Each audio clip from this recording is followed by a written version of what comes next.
Next अब जो हमने नेटवर्क लेयर लाइब्रेरी बनाई है,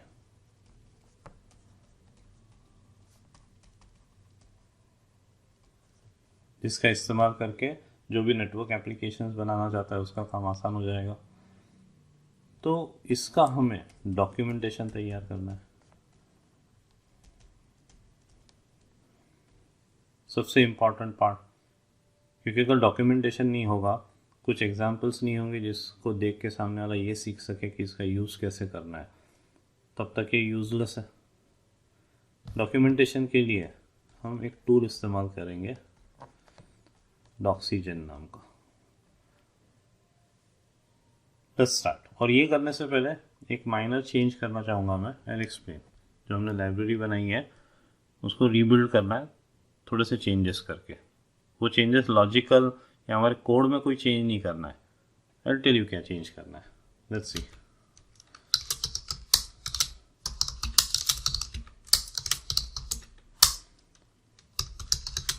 इंक्लूड फोल्डर में जो csnl.h है, इस हेडर फाइल में हमने ये सारी हेडर फाइल्स इंक्लूड कर रखी है, तो इसकी यहाँ ज़रूरत नहीं है। इसकी ज़रूरत csnl.c में है, तो इसको यहाँ से हटा रहा हूँ। Ctrl+X, gedit src csnl.c, यहाँ इंक्लूड कर देते हैं टॉप पे। देन 4 मैक्रोज है, इसमें से इन 3 मैक्रोज की यहाँ ज़रूरत नहीं है। क्या है, हेडर फाइल कोई भी खोल के देख सकता है, तो क्यों फालतू में उसको ये दिखाए। तो इसको यहाँ से हटा देते हैं।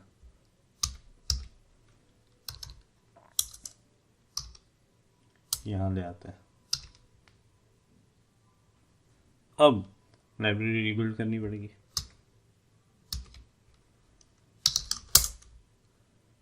अब हेडर फाइल में क्या है अपना, ये मैक्रो और ये सब आगे का। तो cd src rm_star.o gcc csnl.c -w all -w error -i ... include -c csnl.c rm lib ar rcs lib csnl.a star.o। अब जहाँ इस लाइब्रेरी को हमने यूज़ किया है उस कोड को भी कंपाइल करके देखते हैं। वहाँ थोड़े से चेंजेस आएंगे, कारण बता देता हूँ।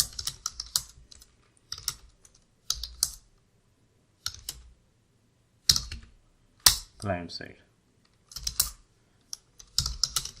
ऐप client.c, उसमें क्या किया हमने, csnl.h को इंक्लूड किया और उस हेडर फाइल में दूसरी हेडर फाइल्स इंक्लूडेड थी। तो stdio string ये सब इंक्लूड हो गई थी। अब ये कोड कंपाइल नहीं होगा, तो यहाँ पे हमको stdio.h, हमने फ्री का भी यूज़ किया है तो stdlib.h, और strlen वगैरह का भी यूज़ है तो string.h, इनको इंक्लूड करना पड़ेगा। Now let's compile this. अभी भी कोड कंपाइल नहीं होगा, I will tell you the reason, just check it out. gcc appclient.c -i ... network layer client include -l ... network layer client lib -l csnl -o appclient.c नहीं out। अब ये जो uint32 है, इसकी वजह से इश्यू आ रहा है। Let's check it out. Network layer cd client cd include vim csnl.h। जगह जगह पे हमने uint32। अब ये जो uint32 है, ये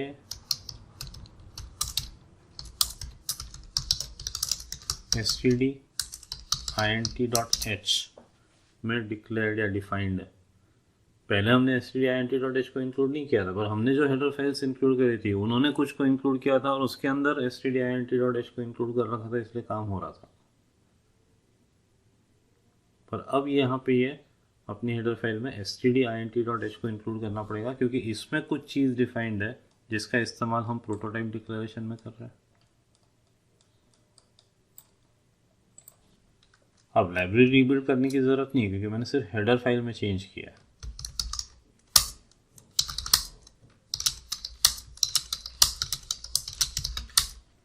again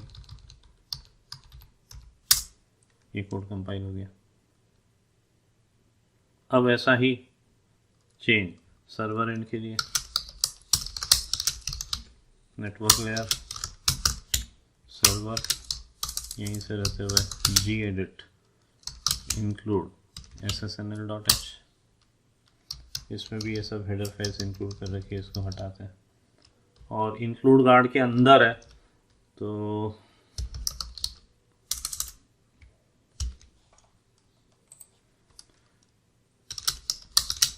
client side include vim csnl.h, ये stdint को भी इंक्लूड गार्ड के अंदर ही ले आते हैं।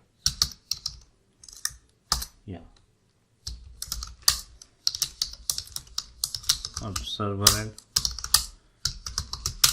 gedit इंक्लूड ssnl.h, ये यहाँ से हटा देते हैं।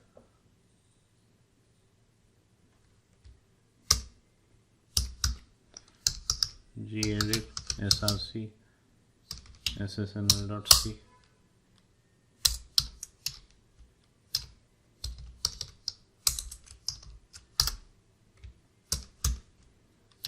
अगेन ssnl.h, और ये सारे मैक्रोस यहाँ से हटा देते हैं।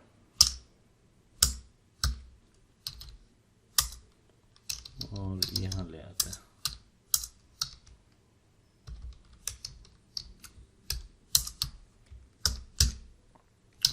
अब एक और चेंज, यहाँ अब stdint.h, क्योंकि यहाँ पे भी uint32 की बात है। इसके अलावा एक चेंज करना चाहूँगा मैं कि हमारे सर्वर एपीआई के पॉइंट ऑफ व्यू से ये जो दो मेथड्स है रेस टीसीपी सर्वर स्टॉप, इनको कभी कोई एपीआई यूज़ करने वाला तो कॉल नहीं करेगा, तो इनको यहाँ होने की कोई ज़रूरत नहीं है। एक ये और एक शायद रिक्वेस्ट प्रोसेसर है, देखते कहाँ है ये।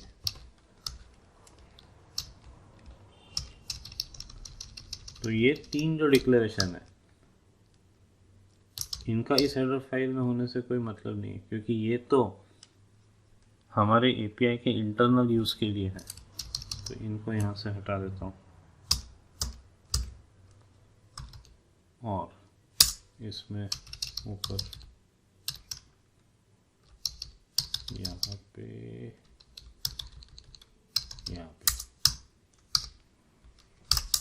पहली डेफिनेशन जो शुरू हो रही है उसके ऊपर पेस्ट कर दिया।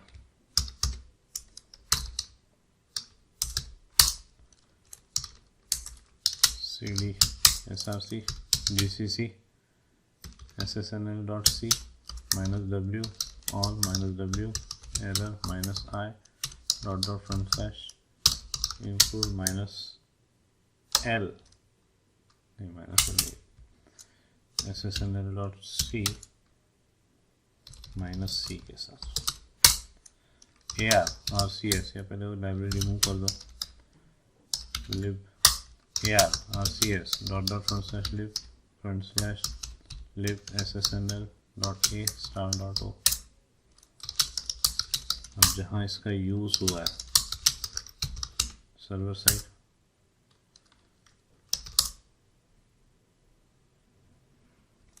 appserver.c rm appserver.out vim appserver.c include stdio.h include stdlib.h include string.h gcc app server.c -i .process network library server include -l ./network layer server lib -l SSNL -o app server dot out। Sleep का हमने use किया है, तो उसके लिए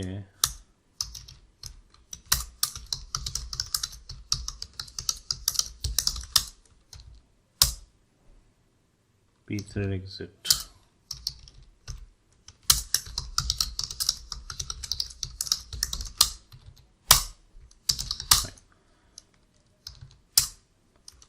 और client side पे ये शटडाउन सर्वर डॉट सी, इसके लिए भी include stdio.h, include stdlib.h, include string.h,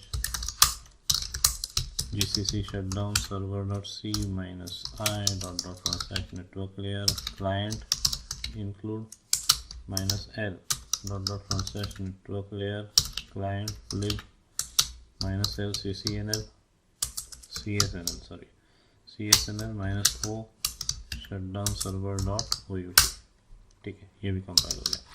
तो आराम से वीडियो पॉज कर करके पैरेलल में इतना कर लीजिए। ये आप नहीं करेंगे तो भी कोई फ़र्क नहीं पड़ता, but this is how it should be done. Next project से तो हम कोई बिल्ड टूल इस्तेमाल करना सीखेंगे। अभी क्या हुआ था कि सिखाने के पॉइंट ऑफ व्यू से मैंने डिक्लेरेशन भी एक ही फाइल में रखे, मैक्रो भी एक ही फाइल में रखे, नीचे कोड डिफाइन किया, फिर उसको सेपरेट किया। सेपरेट करने में ये सब झंझट थे, तो अब उनको रिजॉल्व करते करते अपन यहाँ तक पहुँच चुके हैं। Now we are ready to create our documentation part. So what I am going to do is network layer library cd network layer नाम के फोल्डर में क्लाइंट है, सर्वर है, यहीं पे मैं डॉक नाम का फोल्डर बनाऊंगा और यहीं पे मैं ट्यूटोरियल नाम का फोल्डर बनाऊंगा, या एग्जांपल्स ट्यूटोरियल नाम दे देता हूँ। अब cp dot dot front slash client side app client dot C tutorial, then shutdown server dot c tutorial,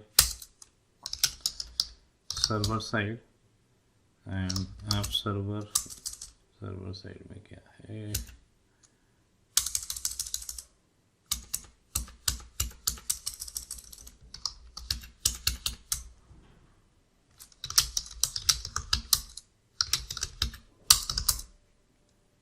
app server dot सी।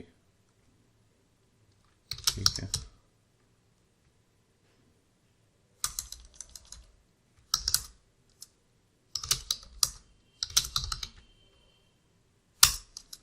cp dot dot front slash server side app server dot C tutorial. तो tutorial में ये app client dot C, app server dot C और shutdown server dot सी है। तो मैंने अब ये किया है कि जो नेटवर्क लेयर नाम का फोल्डर है उसमें एक फोल्डर है क्लाइंट, एक फोल्डर है सर्वर और एक फोल्डर मैंने क्रिएट किया doc और एक फोल्डर क्रिएट किया ट्यूटोरियल। ट्यूटोरियल में मैंने ऐप क्लाइंट डॉट सी,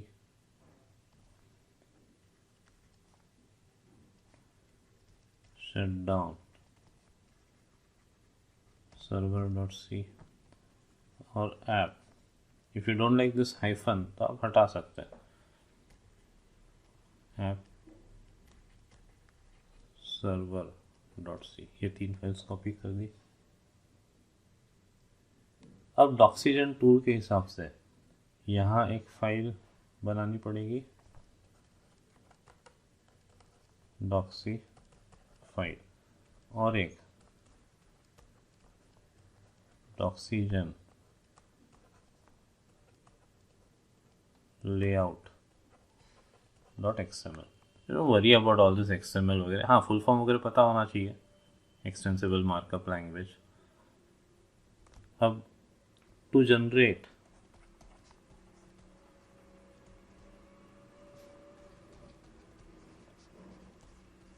doxy file, doxygen one word है, -G और enter, and to generate the layout file, one shot में भी हो सकता है पर ठीक है अलग अलग कर लो, -L, और डॉक्सीजन अगर नहीं है आपकी मशीन पे तो sudo apt install डॉक्सीजन, और डॉक्सीजन शायद 1.9.1 ऐसा कुछ होना चाहिए वर्जन पता करने के लिए। Let's do it, sudo apt install डॉक्सीजन,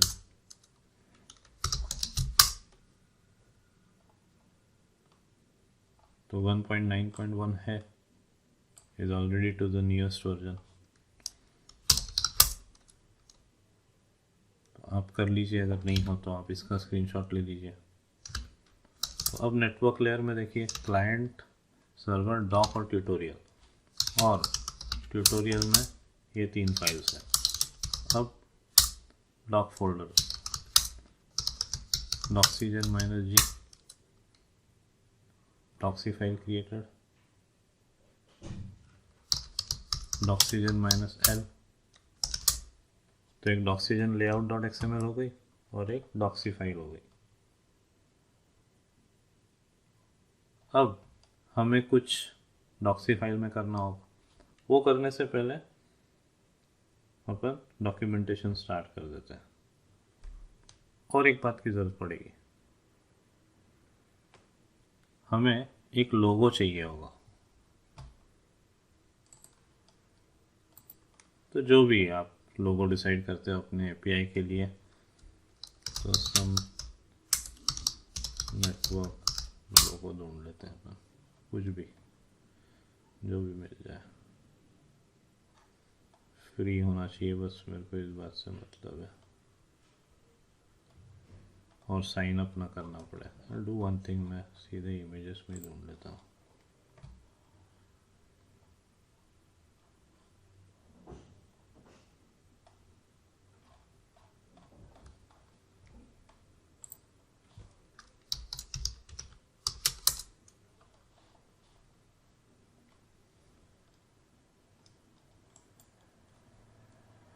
Save images,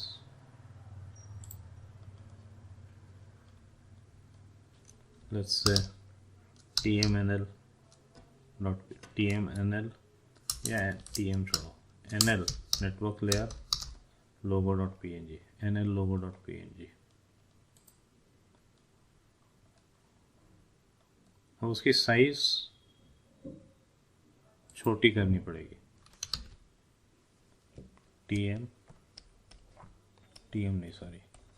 nl logo. TM में इसलिए हटा रहा हूँ क्योंकि कुछ स्टूडेंट ध्यान नहीं देता है, वो अपने गिटहब पे डाल देते हैं, उसमें TM वर्ड भी रह जाता है, और उसमें थिंकिंग मशीन का क्या काम, वो तो आपका है, TM नहीं होना चाहिए ना उसमें।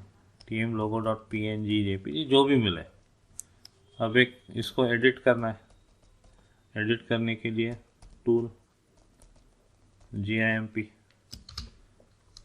sudo apt install GIMP, मेरे इन पे पहले से है।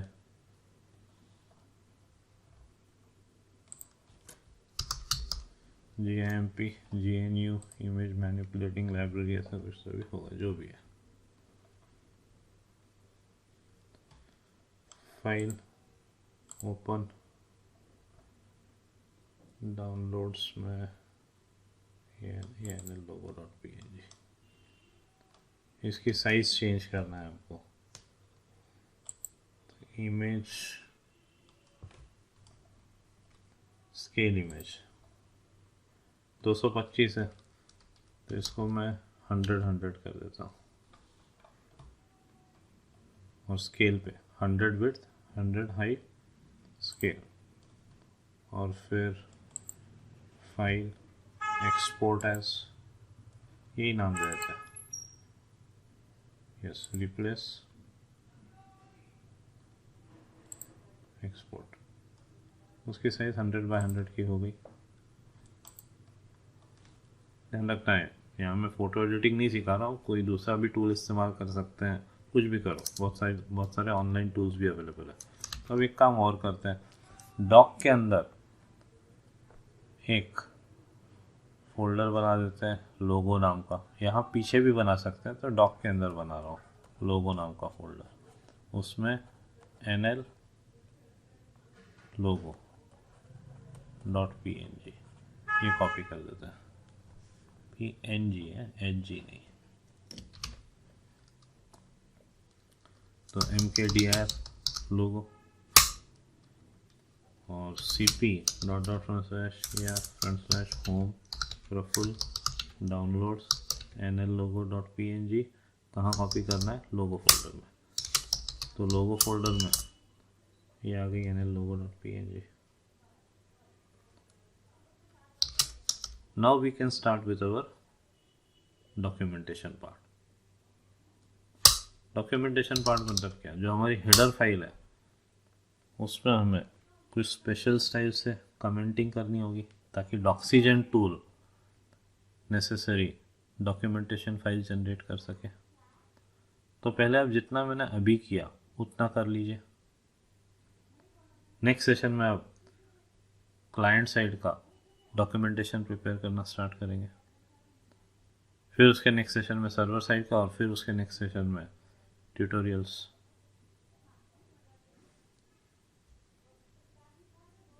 That's it. Thank you.